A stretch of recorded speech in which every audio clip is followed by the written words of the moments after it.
Hi, this is Ravi Vide. నిన్న నాకు ఒక సబ్స్క్రైబర్ ఏకే బాబు అనే ఆయన నాకు ఒక లింక్ పంపించారు. ఆంధ్రజ్యోతిలో వచ్చిన ఆర్టికల్ లింక్. మైక్రోవేవ్ ఓవెన్స్ని ఈ జపాన్ ప్రభుత్వం బ్యాన్ చేస్తుంది. ఎందుకని అంటే మైక్రోవేవ్ నుంచి వచ్చి రేడియేషన్ నిజానికి న్యూక్లియర్ బాంబు కంటే ఎక్కువ ఉంటుంది, న్యూక్లియర్ బాంబు నుంచి వచ్చే రేడియేషన్ కంటే ఎక్కువ ఉంటుంది. కాబట్టి ప్రజల ఆరోగ్యాన్ని దృష్టిలో పెట్టుకుని జపాన్ ప్రభుత్వం దీన్ని బ్యాన్ చేస్తుంది. దీన్ని ఇంకా సౌత్ కొరియా కూడా బ్యాన్ చేయడానికి రెడీగా ఉంది అంటూ ఆ ఆర్టికల్ ఉంది. ఇలాంటి ఆర్టికల్ని మనం ఖండించాలి, దీనికి సంబంధించిన అవేర్నెస్ని స్ప్రెడ్ చేయాలి. కాబట్టి నేను ఈ వీడియో చేస్తున్నాను. ఈ వీడియోని మీరు మ్యాక్సిమం వీలుంటే షేర్ చేయండి. ఎందుకంటే అట్లీస్ట్ ఇది వెళ్ళిన తర్వాత నా ఆంధ్రజ్యోతి వాళ్ళు అట్లీస్ట్ కొంచెం రియలైజ్ అవుతారు, కొంచెం ఏది నిజమైన న్యూస్ ఏది ఫేక్ న్యూస్ తెలుసుకుంటారు. ఫస్ట్ ఆఫ్ ఆల్ ఇది ఫేకా నిజమా, ఎక్కడి నుంచి వచ్చింది ఈ న్యూస్ అనేది నేను మీకు ఎక్స్ప్లెయిన్ చేస్తాను. బిఫోర్ దట్ ఆర్టికల్ చదివి వినిపిస్తాను క్విక్గా. బేసిక్గా ఆర్టికల్ ఏంటంటే టైటిల్ వచ్చి మైక్రోవేవ్ ఓవెన్ వినియోగిస్తున్నారా జాగ్రత్త. ఇంట్లో మైక్రోవేవ్లు కలిగి ఉండడం మన దేశంలో ఇప్పుడు స్టేటస్ సింబల్గా మారింది. కేవలం ఇళ్లలో మాత్రమే కాదు, హోటళ్ళు బేకరీలలో వీటి వినియోగం అధికంగా ఉంది. కానీ జపాన్లో మాత్రం మైక్రోవేవ్ల వాడకం అత్యంత ప్రమాదకరమని భావించి అక్కడి ప్రభుత్వం నిషేధించే దిశగా అడుగులు వేస్తుంది. ఈ సంవత్సరాంతానికి అంటే 2019 ఎండింగ్ కల్లా, ఎంతో లేదు టైం, ఈ సంవత్సరాంతానికి దేశంలోని మైక్రోవేవ్లు అన్నింటినీ తొలగించాలని కూడా అక్కడి ప్రభుత్వం ప్రజలను కోరినట్లు సమాచారం. ఇంతలా జపాన్ దేశస్తులని భయానికి గురి చేస్తున్న మైక్రోవేవ్ల విషయానికి వస్తే అక్కడి యూనివర్సిటీ ఆఫ్ హిరోషిమా సైంటిస్టులు మైక్రోవేవ్ల ఆరోగ్యానికి తీవ్ర నష్టం కలిగిస్తుందని తమ పరిశోధనలో వెల్లడించారు. 20 సంవత్సరాల పాటు 20 years పాటు వాళ్ళు ఎక్స్పెరిమెంట్ ప్రయోగాలు చేశారంట. అక్కడే మీకు డౌట్ రావాలి, యాక్చువల్లీ ఏంటి మైక్రోవేవ్లు మంచివి కాదు తెలియడానికి 20 ఏళ్ళు చేయాలా? 20 సంవత్సరాల పాటు పరిశోధనలు చేసిన అక్కడి సైంటిస్టులు మైక్రోవేవ్ల వినియోగంపై తమ పరిశోధన ఫలితాలను వెల్లడించారు. అమెరికాలో 1945 హిరోషిమాపై వేసిన న్యూక్లియర్ బాంబుల కన్నా మైక్రోవేవ్ల వల్ల అధిక ప్రమాదం అని తేల్చారు. అసలు న్యూక్లియర్ బాంబుల్లో వచ్చేది గామా రేడియేషన్, అది extremely high levels of radiation. మైక్రోవేవ్లో వచ్చేది microwaves, extremely low levels of radiation. నేను ఇప్పుడు మీకు రేడియేషన్ చెప్తాను, బట్ ఇది చూసాక, ఈ లైన్ చూసాక అన్నా, ఈ లైన్ రాస్తున్న వ్యక్తి కన్నా అసలు మినిమం అవగాహన ఉందా, అసలు ప్రూఫ్ రీడింగ్ అనేది ఉందా, ఆంధ్రజ్యోతి పేపర్లో అక్కడ ఎడిటర్స్కి మినిమం ఇంకిత జ్ఞానం ఉందా? ఎనీవే, నెక్స్ట్, నిపుణులు వెల్లడించిన వివరాల ప్రకారం మైక్రోవేవ్లో పదార్థాలను వేడి చేయడం వల్ల అనారోగ్యకరమైన వైబ్రేషన్స్, రేడియేషన్ వెలువడుతున్నట్టు తేల్చారు. ఇప్పటికే జపాన్లో మైక్రోవేవ్ల తయారీ సంస్థలను మూసివేశారు. అంటే జపాన్లో మైక్రోవేవ్ల తయారవట్లేదు అనమాట, మూసేదంట. అంతేకాకుండా దక్షిణ కొరియా ఇదే అంశాన్ని దృష్టిలో పెట్టుకుని 2021 నాటికి దేశంలో మైక్రోవేవ్ల ఉత్పత్తినే పూర్తిగా నిలిపివేయాలని నిశ్చయించినట్టు తెలిసింది. అదే బాటలో చైనా దేశం కూడా 2023 నాటికి టెక్నాలజీని పూర్తిగా నిలిపివేయాలని నిర్ణయించినట్టు సమాచారం. అంటే సౌత్ కొరియా, చైనా కూడా మైక్రోవేవ్లని ఆపేస్తున్నాయి అన్నమాట. సో ఇందులో ఎంతవరకు నిజం ఉంది? ఫస్ట్ ఆఫ్ ఆల్ ఈ న్యూస్ ఎక్కడి నుంచి వచ్చింది? ఈ ఆంధ్రజ్యోతిలో న్యూస్ రాసిన వ్యక్తి ఫేస్బుక్, ట్విట్టర్లో ఏదైతే షేర్ అవుతుంటాయో అది చూసి మక్కి తెలుగులో కాపీ చేసి రాస్తే ఇతని పైన పనిచేసే ఎడిటర్స్ ఏమాత్రం దీన్ని వ్యాలిడేట్ చేయకుండా ఉన్నట్టు పోస్ట్ చేశారు. ఈ న్యూస్ ఒరిజినల్గా ఒక రష్యన్ వెబ్సైట్, సెటైరికల్ వెబ్సైట్, అందులో ఈ న్యూస్ వచ్చింది. ఈ న్యూస్ కింద ఒక పెద్ద అక్షరాలతోటి నోట్ అని ఉంది. అఫ్కోర్స్ రష్యన్ భాషలో ఉందనుకోండి, బట్ అదేంటంటే ఈ పై ఆర్టికల్లో ఉన్నది సరదాగా వస్తూ రాసిన ఆర్టికల్.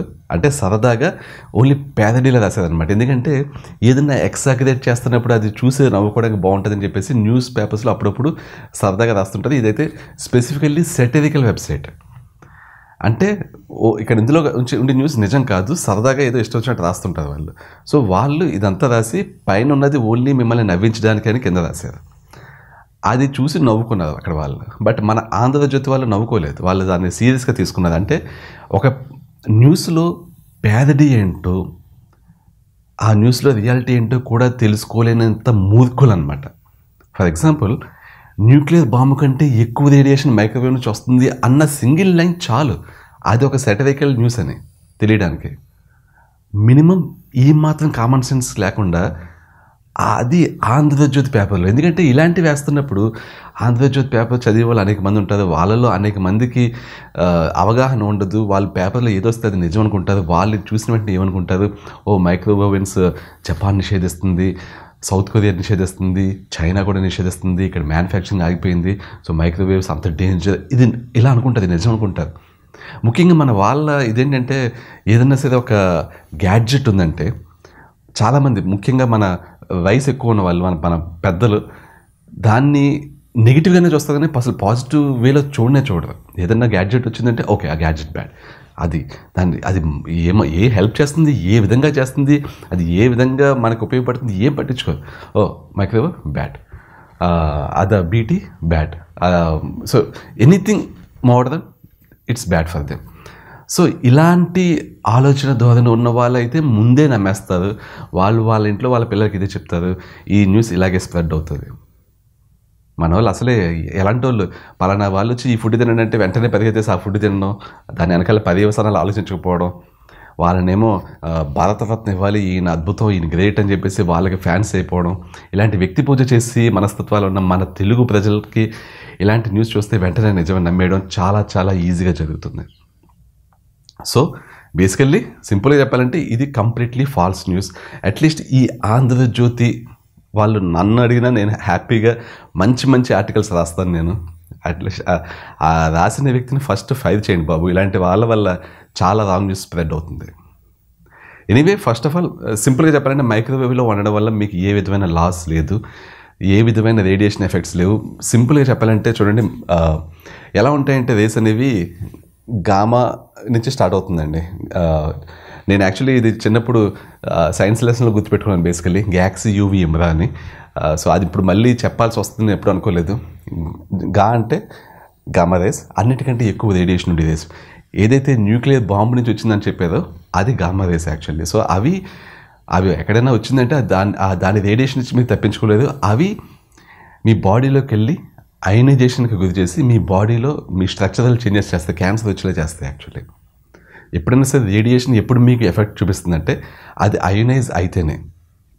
అయనైజ్ అవ్వడం అంటే అది ఆ రేడియేషన్ వల్ల మీ బాడీలో మాలిక్యూల్స్ లెవెల్లో అది చేంజెస్ చేస్తుంది, అవి ఒక బ్యాడ్ మాలిక్యూల్స్ని కన్వర్ట్ చేసి క్రియేట్ చేసి ఆ క్యాన్సర్ పెరిగేలా చేస్తుంటుంది అనమాట.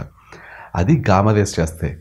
నెక్స్ట్ ఎక్స్రేస్, గ్యాక్సీ ఎక్స్రేస్ అంటే మీరు రోజంతా ఎక్స్రేస్ ముందు ఉండదు కాబట్టి పర్వాలేదు, కానీ అప్పుడప్పుడు తప్పదు కాబట్టి మనం ఎక్స్రేస్ తీయించుకుంటాం. బట్ యాక్చువల్లీ ఎక్స్రేస్ మీ బాడీలోకి ఏవైతే ఈ ఎక్స్రేస్ ప్రవేశిస్తాయో అవి మంచిది కాదు, అవి కూడా క్యాన్సర్ని వచ్చేలా చేసేవే.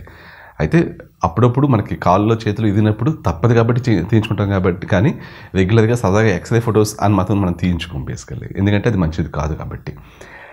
గ్యాక్సీ యూ అంటే అల్ట్రావైలెట్ రేస్. అంటే మనకి మిట్ట మధ్యాహ్నం బయటికి వెళ్తే మనకి సూర్యుడి నుంచి వచ్చి అల్ట్రావైలెట్ రేస్ యాక్చువల్లీ నిజానికి రేడియేషన్కి గురి చేసి కాంతి తరంగాలు. సో మనం ఇలాంటి వాటికి దూరంగా ఉండడం మంచిది. మనకు మార్నింగ్ సన్ మంచిదే, ఈవినింగ్ సన్ మంచిదే, అందులోంచి వచ్చి యూవీ రేస్ యాక్చువల్లీ ఆ టైంలో అంత తీక్షణంగా ఉండవు కాబట్టి దానివల్ల మనకు బాడీలో విటమిన్ డి జనరేట్ అవుతుంది. బట్ మధ్యాహ్నం వచ్చి UV rays actually they are not good, intensity ఎక్కువ ఉంటుంది, రేడియేషన్ ఎక్కువ ఉంటుంది.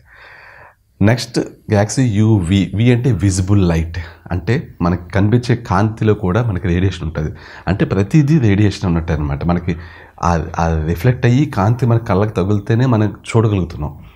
నథింగ్ బట్ ఆ రేడియేషన్ మినిమం మనకి ఎఫెక్ట్ అవుతుంది, బట్ దానివల్ల మన బాడీకి డ్యామేజ్ కాదు. ఎందుకంటే మనకి ఇక్కడ గామా రేస్ ఎక్స్రేస్ దాటేసి ఇక్కడికి వచ్చాము కదా, యూవీ దాటి ఈ రేడియేషన్ మనం ఈజీగా తట్టుకోగలం. దీనికంటే తక్కువ యూవీ ఇన్ఫ్రారెడ్ రేస్, అంటే విజిబుల్ లైట్ కంటే ఇన్ఫ్రారెడ్ రేస్ ఇంకా దాని ఎఫెక్ట్ తక్కువ. ఈ తర్వాత గ్యాక్సీ యూవీ ఎం అంటే మైక్రోవేవ్స్. ఇక్కడ ఉంది ఈ లైన్లో లాస్ట్ బట్ వన్, అంటే మైక్రోవేవ్స్ దాటాక లాస్ట్ది రేడియో వేవ్స్. అంటే లాస్ట్ బట్ వన్ మైక్రోవేవ్స్. ఈ మైక్రోవేవ్స్ అనేది అసలు మీకు విజిబుల్ లైట్లోనే రేడియేషన్ లేదంటే దాని కింద ఇంకా ఇన్ఫ్రారెడ్ లైట్ ఉంది, దాని కింద మైక్రోవేవ్స్ ఉన్నాయి. సో మైక్రోవేవ్స్లో వచ్చే రేడియేషన్ ఆల్మోస్ట్ నథింగ్. దానివల్ల మీకు ఎప్పటికీ ఏది ప్రాబ్లం ఉండదు. ఈ మైక్రోవేవ్స్లో వాడేది ఈ మైక్రోవేవ్ రేడియేషన్ని, చాలా ఎక్స్ట్రీమ్లీ లో అమౌంట్ ఆఫ్ రేడియేషన్. ఇంకా సింపుల్ చెప్పాలంటే మీ మొబైల్స్ మీద వాడతారు చూసారా, అది వాడేది మైక్రోవేవ్స్ని. ఒకవేళ మైక్రోవేవ్ రేడియేషన్ న్యూక్లియర్ బాంబుల కంటే ఎక్కువ రేడియేషన్ అంటే మీరు మొబైల్ ఫోన్ చేతిలో పట్టుకున్న ఒక 1 వీక్ మీరు చచ్చిపోతారు. నిజానికి మైక్రోవేవ్స్ అనేది నథింగ్ బట్ మీ మొబైల్స్లో ఉండే టెక్నాలజీ మైక్రోవేవ్సే. సో మైక్రోవేవ్ వల్ల మీకు ఏమీ రేడియేషన్ ఉండదు. అంటే అఫ్కోర్స్ మీరు మొబైల్ని రోజంతా చెవికి దగ్గర ఎలా పెట్టుకుంటే మీరు ఆల్రెడీ క్యాన్సర్ లాంటి వాటికి వల్నరబుల్ అయి ఉంటే, ఛాన్సెస్ ఉంటే డెఫినెట్లీ ఇది కొంచెం ఉన్న దాని తోడ్పాటును అందిస్తుంది దానికి. సో ఆ విధంగా నేను కూడా ఎవరైనా అడిగితే ఓకే మొబైల్ ఫోన్స్ వాడద్దు రేడియేషన్ వస్తుందని అంటాను. ఎందుకంటే డైరెక్ట్గా రేడియేషన్ రాకపోయినా యాక్చువల్లీ మొబైల్ ఫోన్స్ ఎక్కువగా వాడడం అనేది మనకి మంచిది కాదు. బట్ టెక్నికల్లీ సైంటిఫికల్లీ చెప్పాలి అంటే నిజానికి మొబైల్ ఫోన్స్ నుంచి రేడియేషన్ రాదు. బట్ ఎక్కువ వాడడం మంచిది కాదు కాబట్టి మొబైల్స్ నుంచి రేడియేషన్ వస్తుందని చెప్పి భయపెట్టడంలో తప్పు లేదు. బట్ అలా అని చెప్పి దాన్ని మళ్ళీ మీరు మైక్రోవేవ్స్కి అప్లై చేసి దీంట్లో కూడా మైక్రోవేవ్స్ ఉంటాయి, ఇందులో ఆ రేడియేషన్ వస్తుంది అని మాత్రం మీరు అనుకోవద్దు. దాని నుంచి వచ్చే రేడియేషన్ ఎక్స్ట్రీమ్లీ లో లెవెల్ ఆఫ్ రేడియేషన్. అందులో మనం ఏదైతే పెడతామో దాని వాటర్ మాలిక్యూల్స్ని అది యూజ్ చేసుకుని ఆ ఫుడ్ని వేడి చేస్తుంది తప్పించి, ఆ విటమిన్స్ని మినరల్స్ని యాక్చువల్లీ కంప్లీట్లీ ప్రిజర్వ్ చేస్తుంది తప్పించి అది ఏ విధమైన హాని చేయదు. ఇంకా చెప్పాలంటే మనం ఏదైతే స్టవ్ మీద వండుతామో అది బయట నుంచి వేడెక్కి లోపలికి వెళ్ళడానికి టైం పడుతుంది కాబట్టి నిజానికి ఎక్కువ స్ట్రక్చరల్ చేంజెస్ అయ్యేది మనం బయట కుక్ చేసినప్పుడు, స్టవ్ మీద కన్వెన్షనల్ వేలో కుక్ చేసినప్పుడు. మైక్రోవేవ్లో పెట్టినప్పుడు ఏమవుతుందంటే అది ఇన్సైడ్ నుంచి కుక్ చేస్తుంది కాబట్టి అది యాక్చువల్గా అందుకనే స్పీడ్గా అవుతుంది, ప్లస్ అది హెల్తీ వేలో అవుతుంది. సో అందువల్ల మైక్రోవేవ్స్ గురించి ఎవరికైనా ఏమైనా అపోహలు ఉంటే వదిలిపెట్టేయండి. మీకు ఎప్పుడైనా సరే రేడియేషన్ అనేది high levels of gamma rays లాంటి వాటి నుంచి అవుతుంది. ఎప్పుడైతే అయనైజేషన్ అవుతుందో అప్పుడే మీకు ఎఫెక్ట్స్ చూపిస్తుంది. మీకు విజిబుల్ లైట్లోనే మీకు ఆ రేడియేషన్ ఉంది అంటే మీరు ఎక్కడ ఏం చేస్తున్నా కూడా మీరు రేడియేషన్లోనే ఉన్నారు. బట్ స్టిల్ అవి మీ బాడీని ఎఫెక్ట్ చేయవు. ఎందుకంటే ఈ రేడియేషన్ రేడియేషన్ కాదు కాబట్టి మీరు భయపడాల్సిన అవసరం అస్సలు లేదు. ఎనీవే, ఈ ఆంధ్రజ్యోతిలో ఏదైతే ఆర్టికల్ వచ్చిందో దాన్ని అయితే మనం ఖండిద్దాం. మీరు వీలుంటే వీడియోని షేర్ చేయండి. ఇది అట్లీస్ట్ ఆంధ్రజ్యోతి ఎడిటర్కి వెళ్ళేలా చేయండి. ఎందుకంటే నేను ఆల్రెడీ ఇంతకుముందు ఒక ఆర్టికల్ ఇలాగే ఖండించాను. మళ్ళీ ఇదైతే మరీ చెప్పాలంటే బండభూతి ఇది. ఎందుకంటే అసలు న్యూక్లియర్ బాంబుల కంటే ఎక్కువ రేడియేషన్ రావడం ఏంటి, జపాన్ ప్రభుత్వం నిషేధించడం ఏంటి, అది ఎవరో సరదాగా సెటైర్ కోసం రాస్తే దాన్ని వీళ్ళు సీరియస్గా తీసుకుని ఇలాగ సీరియస్ ఆర్టికల్ లాగా పోస్ట్ చేయడం, అది ఆంధ్రజ్యోతి లాంటి హై సర్క్యులేషన్ ఉన్న న్యూస్ పేపర్లో ఇది రావడం చాలా శోచనీయం. సో నేను చెప్పేది ఒకటే, డెఫినెట్లీ ఓకే ఈ ఆంధ్రజ్యోతిలో ఆర్టికల్స్ రాసే అవకాశం నాకు ఇవ్వండి. నేను డెఫినెట్లీ చాలా మంచి ఆర్టికల్స్ రాస్తాను. ఇలాంటి ఆర్టికల్స్ పోస్ట్ చేయకండి. ఇలాంటి ఆర్టికల్స్ పోస్ట్ చేయడం వల్ల మనం రాంగ్ న్యూస్ స్ప్రెడ్ చేస్తాం తప్పించి ఏ విధమైన హెల్ప్ చేయట్లేదు జనాలకి. మనం జనాలకి హెల్ప్ చేయడానికి ట్రై చేద్దాం. మీడియా చేతిలో ఉన్నప్పుడు మనం మ్యాక్సిమం హెల్ప్ చేయొచ్చు. వ్యాపార ధోరణిలో ఉంటూనే వ్యాపారం చేస్తూనే మనం జనాలకి హెల్ప్ చేయొచ్చు. ఆ విషయం మనం గుర్తుంచుకొని మంచి న్యూస్ని, పాజిటివ్ న్యూస్ని, పర్ఫెక్ట్ న్యూస్ని, సైంటిఫికల్లీ ప్రూవెన్ న్యూస్ని మాత్రమే మనం స్ప్రెడ్ చేయడం మనకి మంచిది, జనాలకి మంచిది. That's it for today. I will catch you soon. Bye.